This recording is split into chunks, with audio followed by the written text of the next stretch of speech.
I went to the veterans event at Mello Center near Watsonville High School in downtown Watsonville. And this is the program. I'm just going to pass it around for people to browse through. Can we see the first picture? There you go. This was a picture that I've taken. There you see Colonel Harry Wiggins in his Army Colonel outfit.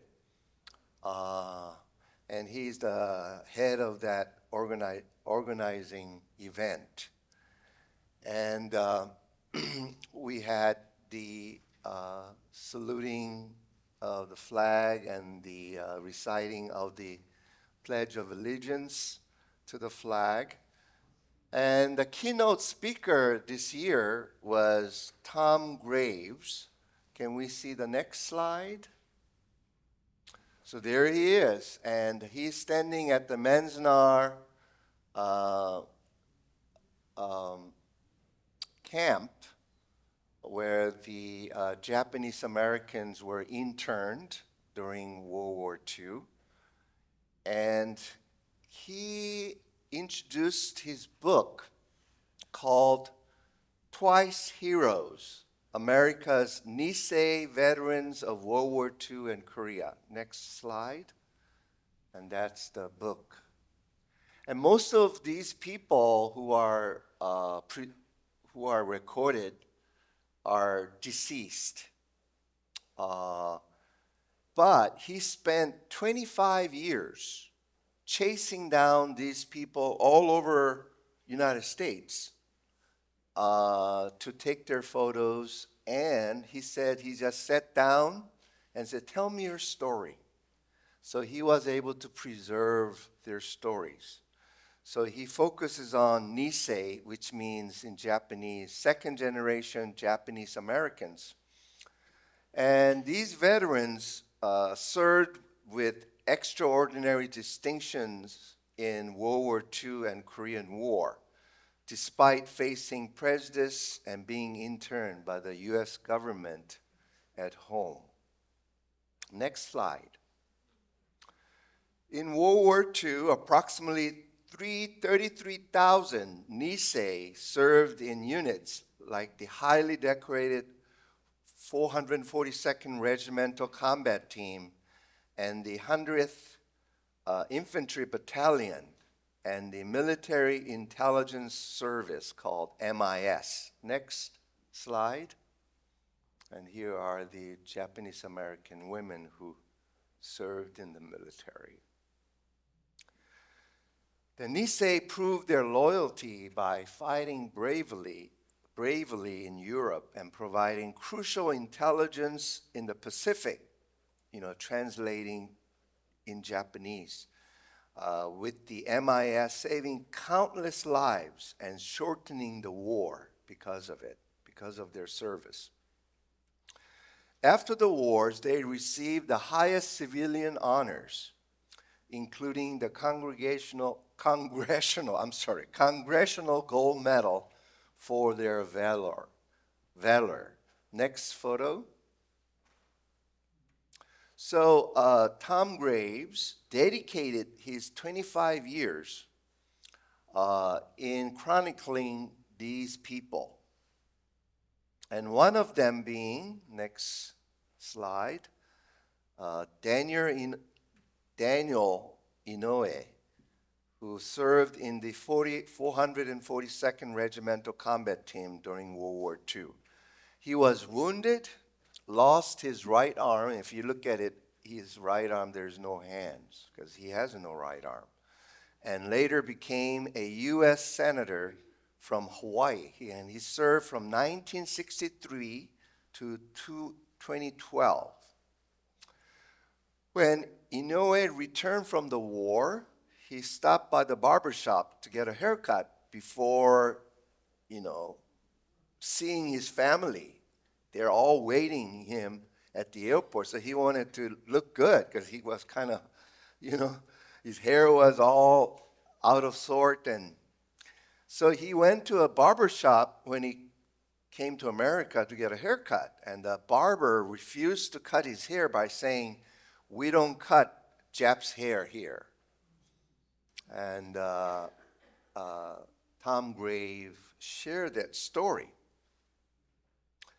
And I watched on TV uh, during the Senate Watergate committee hearing in 1973, and uh, Senator Inoue was one of the senators who was there for the Watergate hearing. President Richard Nixon was facing impeachment, and Senator Inoue, who was one of the panelists in the proceeding during the Senate Watergate hearings, he was asking John Wilson, the lawyer for Nixon's aides, John Erickman and H.R. Haldeman. And in his asking this lawyer, John Wilson, he hurled a racial slur to Senator Inoue, saying, "That little Jap," to a U.S. senator. So as a Japanese American, they had to go through all these kinds of racism, even though not one case of espionage was ever founded by the Japanese Americans. But we interned them in the camps, even though they were U.S. citizens. So we have a complicated history as America. Next picture. So the author Tom Grave said in his keynote speech last Tuesday, these Nisei veterans were known as being, quote unquote, first, best, and most. And he was sharing a story where these brave Japanese American soldiers who were in the front line, they fought valiantly. And they were about to enter into a concentration camp and to liberate Jews who were being in these camps, but the U.S. military officer stopped them, instructed them not to enter because they wanted to get a film, optic of white U.S. soldiers entering in and liberating them. So they held them back while U.S. military went in and to get an optic, to get filmed. So you have that kind of experiences that people of color had to endure. And at the table at the veterans event, there was this elderly Japanese American woman who was mending the booth to sell this book written by Adam Graves. And is it Tom Graves? Tom Graves. And she was telling me these Nisei, meaning second generations Japanese, they joined the service to prove their loyalty to the American public, that they are to be trusted. And they did it for their families and for the posterities, that by doing this, their lives will be better. They will be treated better by America. So that was very moving for me to hear that. So today I'm going to share with you the meaning of life, liberty, and the pursuit of happiness. And that's written in our Declaration of Independence. So next year is what year is next year? Um, 2026. 2026. That's right. We'll be celebrating 250 years of the birth of our nation as United States of America. Next year. That's a big deal. Yeah, it's coming up. We only have less than 2 months, month and a half, before we enter into 250th birthday of our nation. Less than 3 weeks until it's December. Yeah, that's right. So before our nation was founded, of course, there were indigenous people. We call them Native American Indians. They were already living here, and archaeologists widely agree that they've been here for more than 20,000 years. That's a very, very long time. 20,000 years, there were indigenous people already living in the continent of America. Uh, so, um, pilgrims from England, they came. Uh, is it a 16th century, right? 16th century, or is it 15th century when the pilgrims arrived? 1609. Oh, thank you. 1609, the first European, which is England, uh, arrived in 1909, and they arrived at Plymouth Rock. Oh, 1609, and they they they colonized, and so um, what happened is that Americans, colonies, and the people who arrived here, they had to pay tax to the King of England, and they feel like, what are they doing? What are we getting? What are we getting? We're not getting hardly anything from the British other than we have to pay taxes. So they were angry. And there were those who wanted to remain loyal to the crown of England, and those who wanted to become independent nation. So that's how the independent movement in America began. Next photo. Yes, go ahead. You use it. Ask a question. I'm learning about this in school. Like this particular thing, Uh-huh. we're learning about American tribes, and now we're learning about like the thing that you just said about like the taxes and stuff. We know that we've read a book like about it, a Great. long book.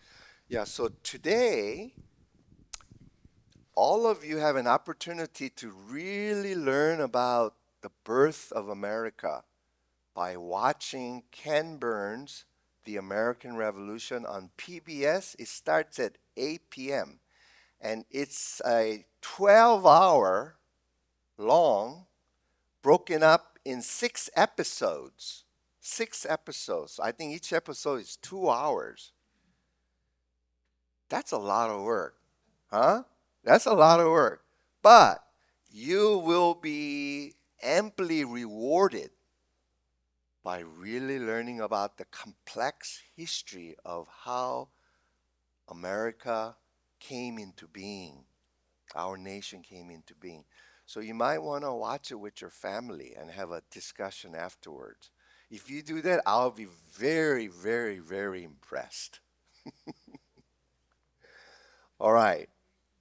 So people they fought for their independence. And in 1776, next slide,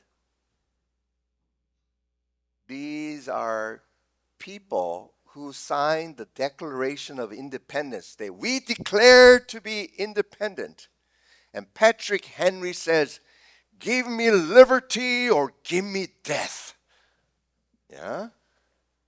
It's in that spirit of liberty and independence that they signed this Declaration of Independence in 1776. So this is by the American painter John Trumbull. Trumbull. Trumbull was the American artist who captured the signing of Declaration. So there's a key passage in the Declaration of Independence, and it says, it writes, "We hold these truths to be self-evident, that all men are created equal, that they are endowed by their Creator with certain unalienable rights, that among these are life, liberty, and pursuit of happiness." And so they wrote this Constitution, and the job of the Constitution states that the government is to protect these rights of the people that they govern: life, liberty, and pursuit of happiness. And when the leader and the government do not do that, it's violating the Constitution. So when President and all the elected officers in the Congress or in the Supreme Court justices, they have to put their hands on the Bible, and they have to swear an oath, which is what? Swear an oath to the king, to president, to rock star? Huh? No, they make an oath to defend and protect the Constitution. So that's what our government is founded. And when they say we hold these truths to be self-evident, meaning this truth is so obvious that you don't need additional proof. It's a given human truth. And then when they say that all men are created equal, at the time only men and white men and people who own property had these rights, but they understood this to be an ideal, and the future generation is responsible in realizing its full ideal of that statement, that all men are created equal, which includes women. So it means all people have equal worth, and no one is born with a natural right to rule over others. So this was an ideal. And then it says that they are endowed by their Creator, meaning God, with certain unalienable rights. People are born with rights simply because they are human. These rights come from God, or in modern terms, from simply being human, not from any government or ruler. So unalienable rights mean it cannot be taken away, cannot be given up, because they belong to all citizens of America. That among these, they say life, liberty, and the pursuit of happiness. These are examples of the basic rights that each of you and me and all of us here have. Okay, so remember your rights. You have rights to your life, right to live and be protected from harm. Liberty, the right to freedom, to think, speak, choose, and act without oppression. And finally, pursuit of happiness, the right to seek a meaningful, fulfilling life and make personal choices to chase and realize one's dreams. Isn't that pretty cool? It's an awesome that became a model for other nations to follow. Okay? So this is a great thing. So next year, when we celebrate 250th anniversary of the birth of our nation, be proud. And all of you are given the responsibility to perfect this ideal. It's not fully realized. The revolution is continuing. And it is up to you to make it a more perfect of the ideal that founding fathers and mothers had for us. The first Hebrew reading comes from Chronicles chapter 7, verse 14. If my people, which are called by my name, shall humble themselves, and pray, and seek my face, and turn from their wicked ways, then will I hear from heaven, and will forgive their sin, and will heal their land. The second Hebrew reading comes from Exodus chapter 2, verses 23 through 24. Many years later, the king of Egypt died. The Israelites groaned under their slavery and cried out. Their cries for relief from their hard labor ascended to God, and God heard their cries. Please stand for the gospel reading taken from Luke chapter 1, verses 52 through 53. He has brought down the powerful from their thrones and lifted up the lowly. He has filled the hungry with good things and sent the rich away empty. The word of God for the people of God.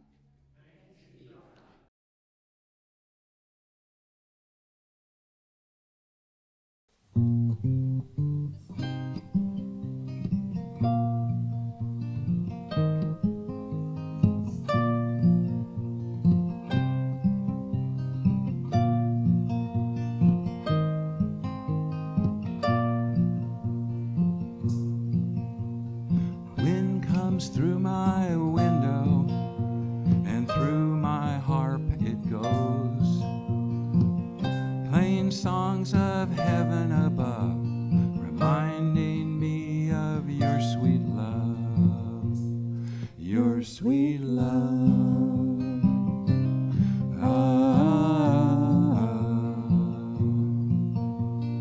I haven't heard you for a while. Come on back and make me smile. Until then, I'll open my window and listen to the west wind blow. The west wind blow. Oh, oh, oh, oh. Oh, that western wind blowing so strong tonight. Oh, that western wind making everything so right. I have written this song for you. It's a song for angels too.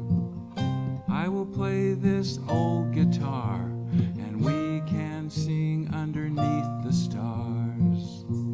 Underneath the stars. Oh.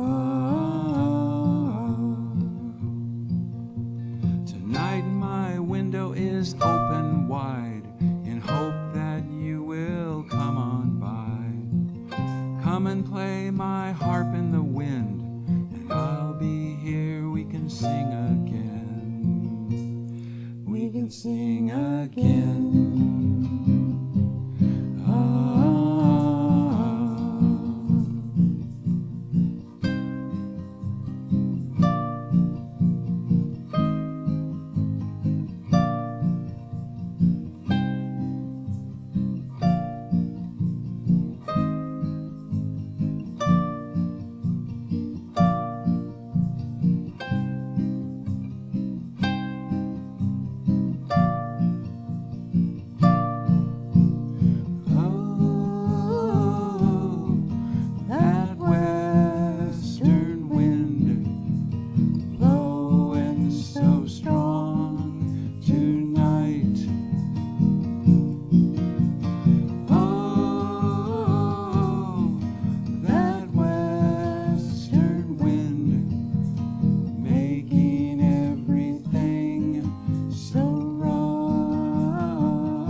So there's this story from the Middle East.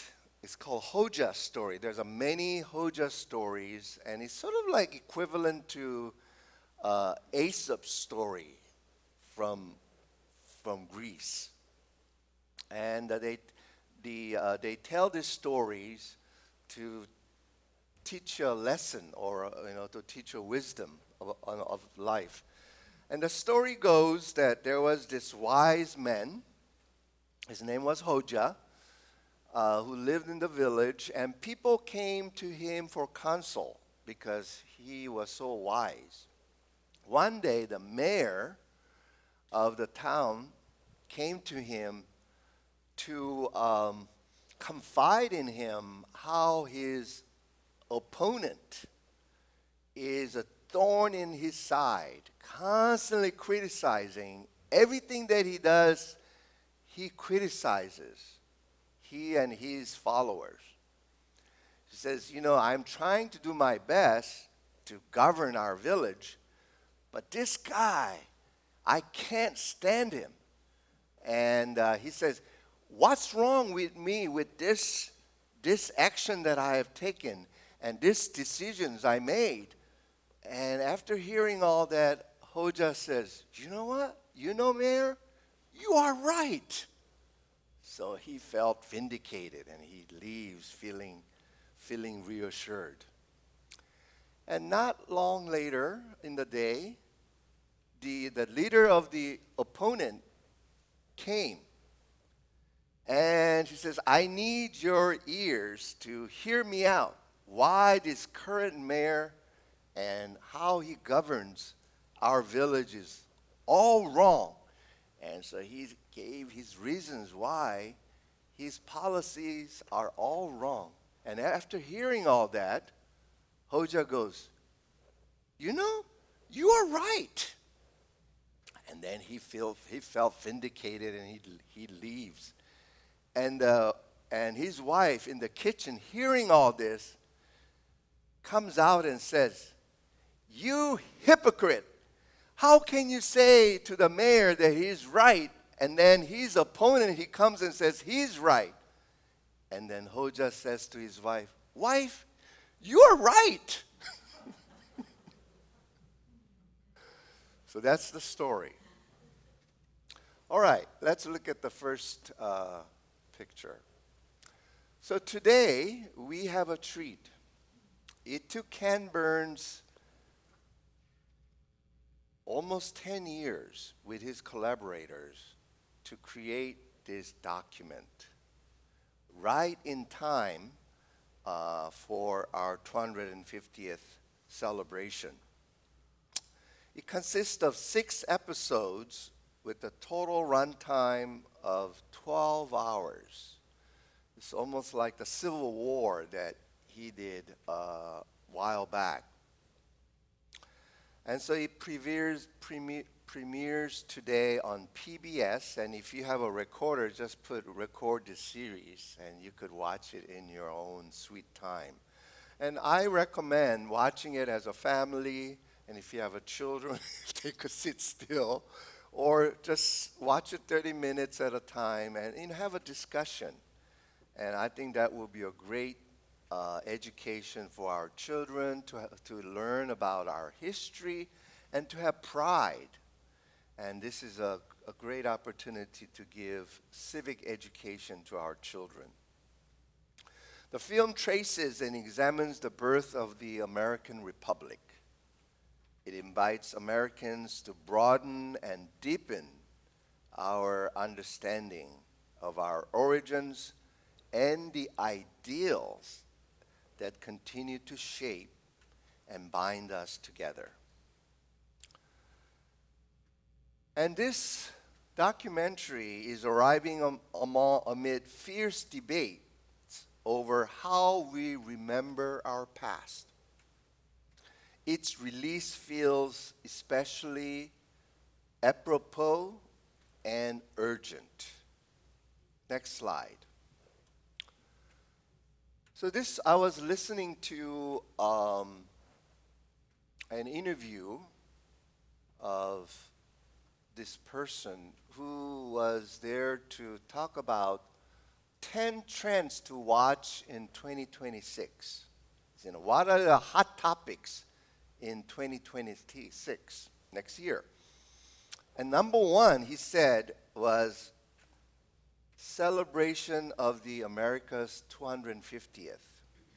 Expect to hear wildly diverging accounts of America's past, present, and future as Republicans and Democrats describe the same country in irreconcilable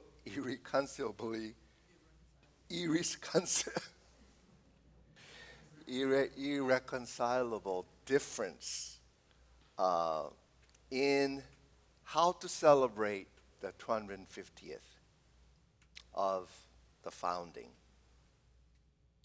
I think this documentary is a gift to us in that it challenges us to celebrate the American Revolution with the quote-unquote, the good, the bad, and the ugly in all its complexities.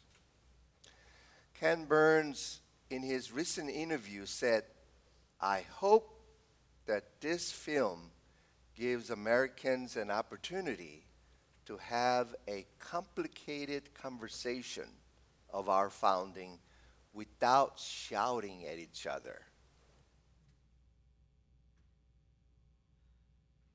George Orwell in 1984 wrote, "When you control how people discuss the past, when you control how people discuss the past, you control how they see the present and imagine the future." A Spanish-American philosopher wrote this in 1905, George Santayana.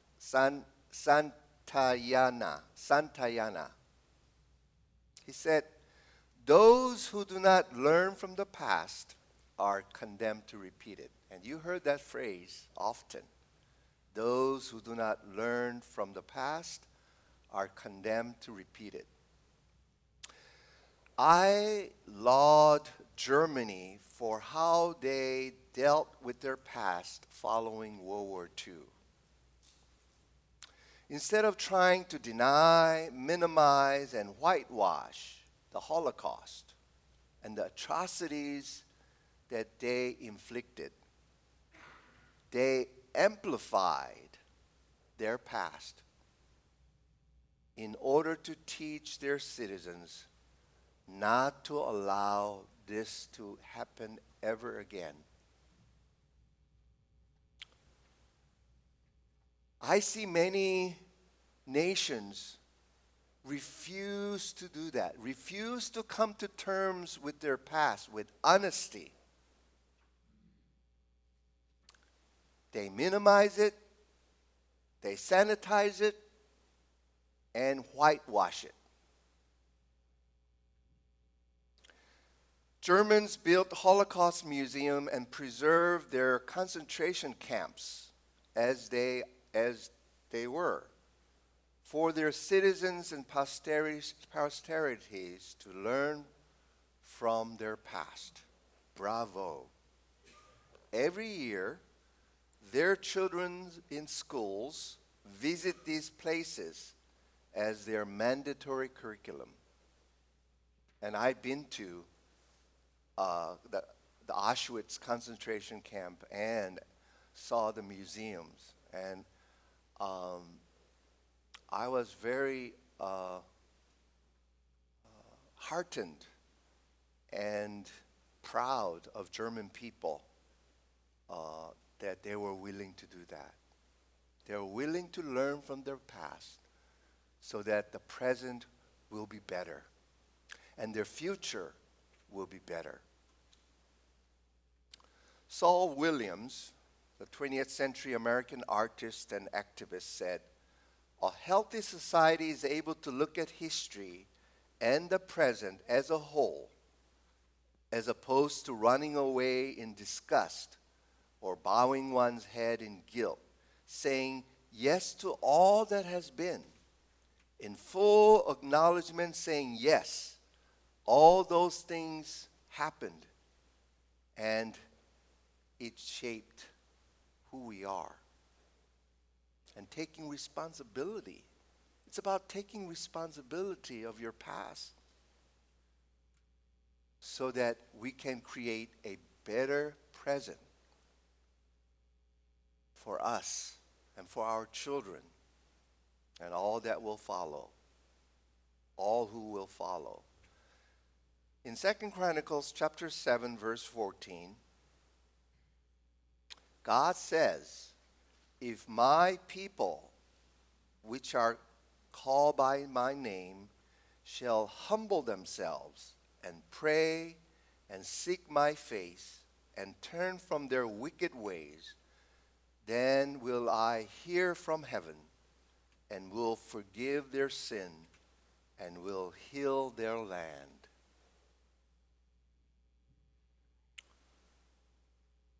Democracy dies in darkness was the Washington Post's slogan. Democracy dies in darkness.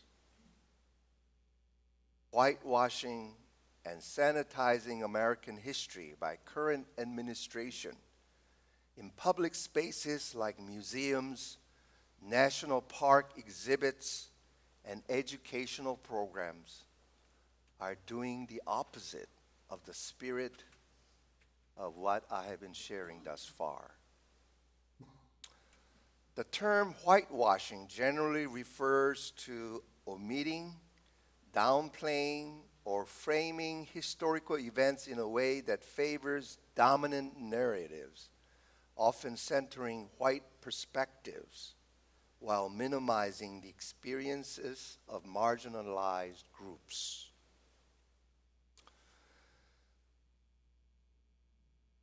So how can we, as a nation, able to face our past unsanitized in all its complexities with openness?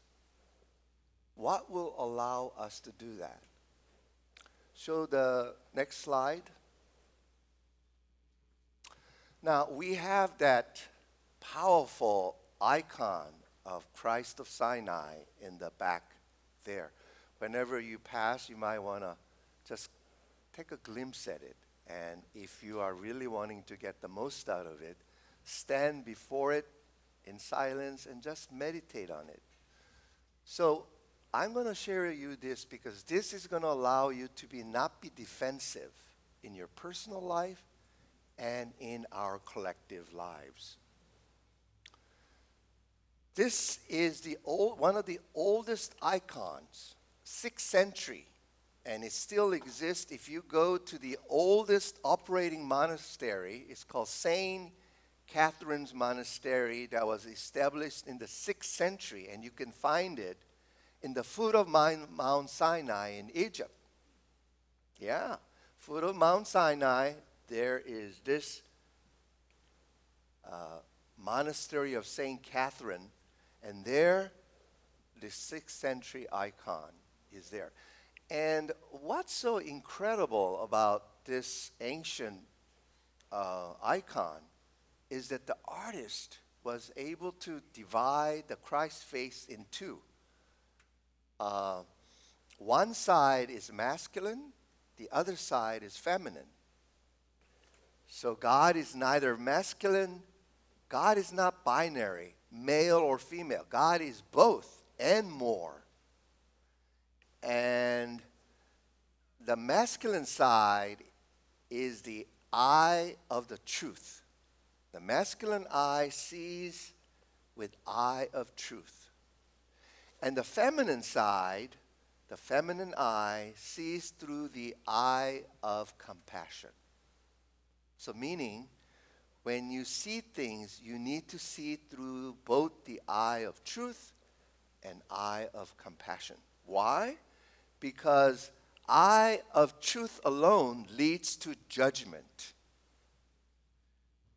And eye of compassion alone leads to sentimentality and codependency. And you need both to able to assess the reality in a holistic way. Okay. So when you stand before this icon, here is Christ, universal Christ, who is God. Eye of truth says, I know you more than you know yourself. Therefore, don't BS me. Just admit, come clean. And so when you stand in the God's eye of truth, you're standing naked, because God knows you. Okay, and the eye of compassion is saying, I love you more than you can ever love yourself. We have a hard time accepting ourselves and loving ourselves. And the eye of the truth says, I know you more than you know yourself, but I accept you as who you are. And the eye of compassion says, I love you more than you can ever love yourself. So we are loved and accepted by God unconditionally. That's what matters. That's what ultimately matters. Not how many, people comment on my TikTok or Instagram, or what other people think of me. What matters is that my Creator, who created me in God's own image and blew His essence, His spirit, His life into me, says, I accept you and love you no matter what. And because of that, I can be vulnerably honest. I can admit when someone comes to me and says, John, you have this issue, you have that issue, and these are your problems. And if it's true, I say, you're right. Thank you for bringing that up. I'll try to be better. Yeah, I don't have to be defensive. Renee Tillich, who is a well-known therapist, said, if people can just stop being defensive, he said, they can be awesome. And your marital relationship will markedly improve when both of you stop being so defensive and just admit and validate what the other person is saying. If it's true, of course, but validate their experience of you. You're right. I'm sorry about that. I'll try to be better. It's 11. I only went halfway. But that's okay. I will continue next week. So let's conclude and we'll move on.